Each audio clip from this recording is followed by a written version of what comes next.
Hey Freedom Lovers, this is Dr. Peterson Pierre with America's Frontline Doctors, bringing you today's Daily Dose. One of the ways modern psychiatrists and school counselors are trained to force parents to accept their kids being trans is by presenting them a false binary choice. Quote, would you rather have a living daughter or a dead son, end quote. The implication being you either accept your child's gender transition or they'll likely kill themselves. If parents don't accept their kid's new identity, it's tantamount to straight up killing them. However, more evidence is coming to light that the exact opposite is true. In a study published in the journal Urology, researchers examined suicide rates of men and women before and after gender-affirming surgery. By looking at medical record data for 1,226 patients from 2012 to 2018 that they were able to obtain from California's Office of Statewide Health and Planning Development. 869 of them received a vaginoplasty and 357 received a phalloplasty. Despite what the popular media might lead you to believe, the researchers found that the suicide risk skyrocketed after the surgery. Quote, the suicide rate for men identifying as transgender women in California doubled among those who received vaginoplasty.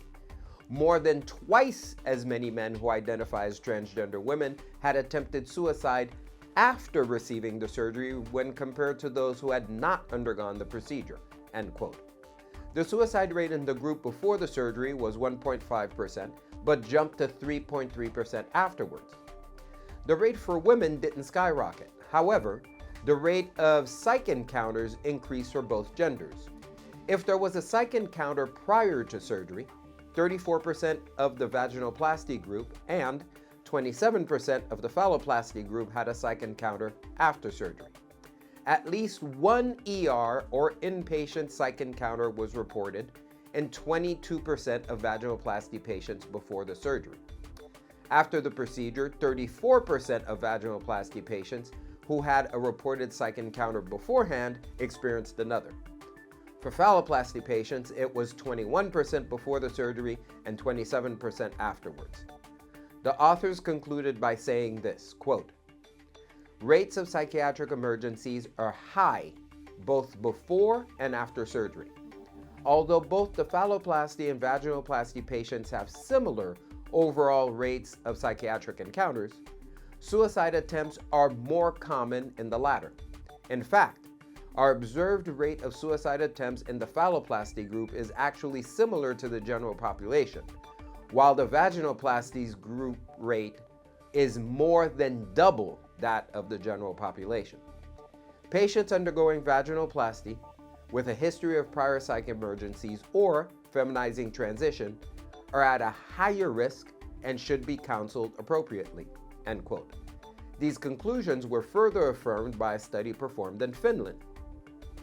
A major new study out of Finland found that providing cross-sex hormones and gender transition surgeries to adolescents and young adults didn't appear to have any significant effects on suicide deaths. The researchers examined records on all 2,083 people who had their first visit to either one of the nation's 2 gender clinics at age 22 or younger, at age 18 on average, and as young as 8 from 1996 to 2019. These researchers put together a comparison group of nearly 17,000 Finns. This included 8 people for each gender distressed person matched to their age and birthplace. In the gender-affirmed group, there were 55 deaths, including 20 by suicide. Of the 55 deaths in the study population, 36% were suicides. In bivariate analyses, all-cause mortality did not statistically significantly differ between gender-referred adolescents and controls. However, the proportions of suicides was higher in the gender-referred group.